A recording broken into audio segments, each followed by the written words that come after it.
Hi everyone. Welcome to Tinglish TSPSC ఛానల్కి. ఈరోజు మనం వైస్ ప్రెసిడెంట్ గురించి చూడబోతున్నాం ఈ వీడియోలో. Vice president vice president he's ex officio chairman of Rajya Sabha. Ex officio chairman అని అంటే ఇప్పుడు మనకి లోక్సభకి ఏ విధంగా అయితే స్పీకర్ ఉన్నాడు, అదేవిధంగా వైస్ ప్రెసిడెంట్ మనకి రాజ్యసభకి చైర్మన్గా కూడా బాధ్యతలు నిర్వహిస్తూ ఉంటాడు. ఓకే.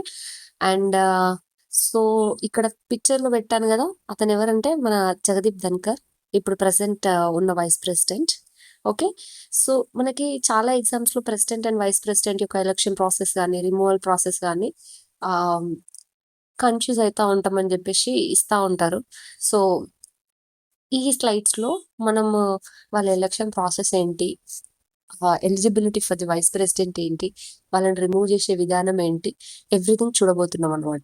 సో ఈ 2-3 స్లైడ్స్ మనం చూస్తే లైక్ అట్లీస్ట్ 1 క్వశ్చన్ అయినా మనము సాల్వ్ చేసే అవకాశం ఉంటుంది కాంపిటేటివ్ ఎగ్జామ్స్లో. Okay, let's see.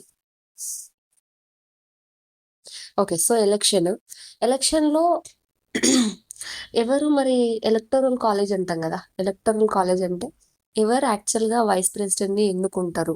For example ఎమ్మెల్యేస్ని మనం పీపుల్ ఎన్నుకుంటాం కదా, మరి వైస్ ప్రెసిడెంట్ ఎవరు ఎన్నుకుంటారు? పీపుల్ ఎన్నుకుంటారా? ఎన్నుకోరు. పీపుల్ యొక్క రిప్రజెంటేటివ్స్ అయినా ఎంపీస్ ఎన్నుకుంటారు.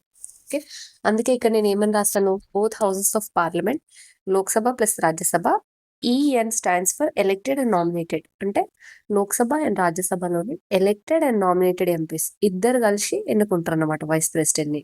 Okay. And the below phrases are very important. ఏవి అంటే indirect election, proportional representation system, single transferable vote, secret ballot. ఇక్కడ సీక్రెట్ బ్యాలెట్కి మనల్ని బదులు ఓపెన్ బ్యాలెట్ అని అడిగే అవకాశం ఉంటుంది. ఓకే. అండ్ ఎలక్షన్ ప్రాసెస్ మనకి ఇక్కడ proportional representation system, proportional representation process ఏ విధంగా ఉంటుంది అని సపరేట్ వీడియో ఇంపోర్ట్ చేస్తాను. Next single transferable vote. Single transferable vote అంటే అందులో మీ ప్రిఫరెన్స్ ఇవ్వాల్సి ఉంటుంది అన్నమాట. ఫస్ట్ ప్రిఫరెన్స్ ఎవరికి, సెకండ్ ప్రిఫరెన్స్ ఎవరికి, థర్డ్ ప్రిఫరెన్స్ ఎవరికి, ఓకే, నెక్స్ట్ ప్రిఫరెన్సెస్ ఎవరికి అని. అంటే first, second, third, fourth preferences ఇవ్వమంటున్నారు అని అంటే దాని అర్థం అన్ని ప్రిఫరెన్సెస్ మనం ఇవ్వాల్సిన అవసరం లేదు, కానీ ఫస్ట్ ప్రిఫరెన్స్ ఎవరికని మాత్రం డెఫినెట్గా ఇవ్వాల్సి ఉంటుంది. Okay.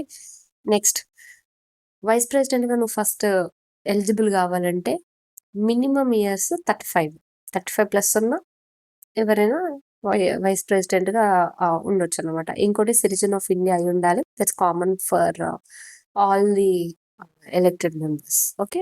Next, should be eligible to become a Rajya Sabha member. అంటే ఇక్కడ బట్ నోట్ కూడా రాసాను, not a member of Rajya Sabha. అతను రాజ్యసభ మెంబర్ కాదు, బట్ రాజ్యసభ మెంబర్స్కి ఉండే క్వాలిఫికేషన్స్ ఏవైతే ఉంటాయో అది ఇతను ఎలిజిబుల్గా అయి ఉండాలి. ఓకే. ఇప్పుడు ప్రెసిడెంట్కి ఏ విధంగా అయితే లోక్సభ మెంబర్ యొక్క క్వాలిఫికేషన్స్కి ఎలిజిబుల్ అయి ఉండాలో, at the same time vice president Rajya Sabha మెంబర్స్కి ఉన్న ఎలిజిబిలిటీకి ఇతను కూడా ఎలిజిబుల్ అయి ఉండాలి. ఓకే. ఇంకోటి ఆఫీస్ ఆఫ్ ప్రాఫిట్ ఉండొద్దు. Next oath. ఓత్ ప్రతిసారి మనకి చార్జ్డ్ ఎక్స్పెండిచర్, నెక్స్ట్ ఓత్ ఏ షెడ్యూల్లో ఉన్నాయని ఫస్ట్ కన్ఫ్యూజ్ అవుతాం. ఓత్ అనేది థర్డ్ షెడ్యూల్లో ఉందని ఒక ఐడియా వచ్చాక అందరి ఓట్స్ థర్డ్ షెడ్యూల్లో ఉన్నాయని కన్ఫ్యూజ్ అవుతాం. బట్ ఇక్కడ మనం నోట్ చేయాల్సిన విషయం ఏంటంటే వైస్ ప్రెసిడెంట్ యొక్క ఓత్ అనేది థర్డ్ షెడ్యూల్లో మెన్షన్ లేదు. It is mention in the constitution. Okay, this is very much important. Please note it and underline it. ఎందుకంటే థర్డ్ షెడ్యూల్లో మెన్షన్ చేసి ఉంది అనగానే ఓకే థర్డ్ షెడ్యూల్ అవుతుంది కదా, వైస్ ప్రెసిడెంట్ కూడా ఉంది అని మనం పొరపాటు చేసే అవకాశం ఉంటుంది. బట్ థర్డ్ షెడ్యూల్లో వైస్ ప్రెసిడెంట్ యొక్క ఓత్ గురించి మెన్షన్ చేసి లేదు. So just tick mark it. Okay. Next, removal process. Vice president యొక్క రిమూవల్ గురించి ఆర్టికల్ 67 క్లాస్ బిలో ఉంది. ఓకే. అండ్ అతని యొక్క removal grounds not mention in the constitution. ఒక్కటి బండ గుర్తు మీరు పెట్టుకోవాల్సింది ఏంటంటే చాలా వరకు కాన్స్టిట్యూషన్ డిఫైన్ చేయలేదు. అండ్ ఎప్పుడైతే నీకు మెన్షన్డ్ ఇన్ ది కాన్స్టిట్యూషన్ అని ఉంటుందో అది ఆల్మోస్ట్ రాంగ్ అయ్యే అవకాశాలు ఉంటాయి. ఎందుకంటే ఎగ్జామినర్ మైండ్ సెట్ ఆ విధంగా ఉంటుంది. సో రిమూవల్ గ్రౌండ్స్ ఏంటి అని మెన్షన్ చేయలేదు. బట్ ప్రెసిడెంట్‌కి మెన్షన్ చేశారు. ప్రెసిడెంట్‌కి ఏమనుంది? Violation of the constitution is the ground for removal of the president అని ఉంటది. బట్ అదే విధంగా మరి వైస్ ప్రెసిడెంట్‌కి ఏంటి అంటే మెన్షన్ చేయట్లేదు. ఇంకోటి రాజ్యసభకున్న one of the special power ఏంటి అంటే వైస్ ప్రెసిడెంట్ యొక్క రిమూవల్ ఇనిషియేషన్ రాజ్యసభలోనే స్టార్ట్ అవ్వాలి. అండ్ విత్ ఎఫెక్టివ్ మెజారిటీతో రెజల్యూషన్ పాస్ కావాలి. లోక్‌సభలో సింపుల్ మెజారిటీతో రెజల్యూషన్.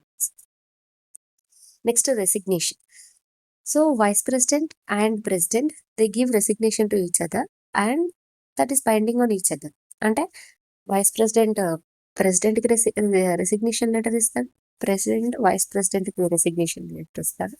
అండ్ ఆ రెసిగ్నేషన్ ఇచ్చినప్పుడు డెఫినిట్‌గా ఆళ్ళు యాక్సెప్ట్ చేయాల్సిందే. So this is the resignation of the vice president. And ఈ వీడియో గనుక మీకు నచ్చినట్టయితే please do like, share and subscribe. ఖచ్చితంగా సబ్స్క్రైబ్ చేసుకోండి please. Thank you so much.